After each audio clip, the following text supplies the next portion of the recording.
கள்ளக்குறிச்சி மாவட்டம் சின்னசேலம் அருகே சிறுவர்கள் உட்பட 50க்கும் மேற்பட்டோர் டெங்கு, மலேரியா மற்றும் சிக்கன் குனியா காய்ச்சலால் பாதிக்கப்பட்டிருப்பது மக்களை அச்சமடைய செய்திருக்கிறது. சின்னசேலம் அடுத்த நயினார்பாளையம் கிராமத்தில் உள்ள இந்திரா நகரில் 500க்கும் மேற்பட்டோர் வசித்து வருகின்றனர். இதில் 5க்கும் மேற்பட்ட தெருக்களில் சிமெண்ட் சாலை அமைத்து கழிவுநீர் செல்வதற்கு கால்வாய் வசதி அமைத்து தரப்பட்டுள்ளது. ஆனால் கழிவுநீர் செல்லும் கால்வாயை முறையாக பராமரிக்கவில்லை எனவும், இதனால் சாக்கடை நீர் தேங்கி அதில் புழுக்கள் மிதப்பதாகவும் மக்கள் கூறுகின்றனர். இதனால் மாலை நேரங்களில் கொசுக்கள் அதிக அளவில் சூழ்ந்து கொண்டு மக்களை கடித்து வருவதாகவும் சொல்லப்படுகிறது. இந்நிலையில் அப்பகுதியில் வசிக்கும் 50க்கும் மேற்பட்டோர் டெங்கு, மலேரியா மற்றும் சிக்கன் குனியா போன்ற காய்ச்சலால் பாதிக்கப்பட்டிருப்பது அதிர்ச்சியை ஏற்படுத்தியிருக்கிறது.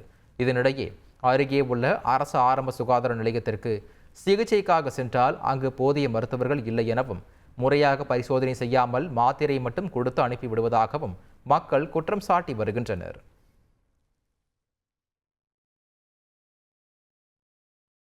ஒரு வாரமாக கிட்டத்தட்ட டெங்கு, சிக்கன் குனியா இதால் பாதிக்கப்பட்டவங்க ஒரு தெருவுக்கு 20 வீடு பக்கம் படுத்திருக்காங்க. 4 தெருவு இருக்குது. இந்த 4 தெருவில் குறைஞ்சது ஒரு தெருவுக்கு 20 வீடு 30 வீடு பக்கம் படுத்திருக்கிறாங்க. எல்லாம் ஸ்கூல் போகிற பிள்ளைங்க, சின்ன குழந்தைங்க, வீட்டில் பெரியவங்க எல்லாருமே. ஒரு 3 வருஷத்துக்கு முன்னாடி இங்கே சிக்கன் குனியா ஒரு 10-60 பேர் பக்கம் பாதிக்கப்பட்டிருந்தாங்க.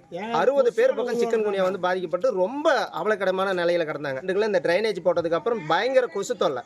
இந்த ட்ரைனேஜோட நீர் எங்கேயும் வெளியே போகிறதுக்கு வழி இல்லை. சுற்றி இந்த இந்திரா நகர்லேயே தான் சுற்றிட்டு வந்துட்டு இருக்கு. காவா மாரி வெளியே போகிறதுக்கான வழிமுறையும் எதுவும் செஞ்சு தரல. தண்ணி தேங்க அப்படி நிற்கிது, போகிறதுக்கு வழி இல்லை.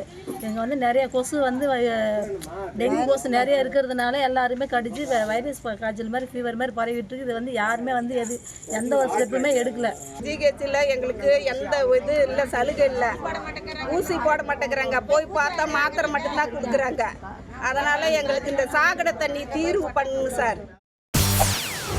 செய்திகளை உடனுக்குடன் தெரிந்து கொள்ள உடனே சப்ஸ்கிரைப் பண்ணுங்க.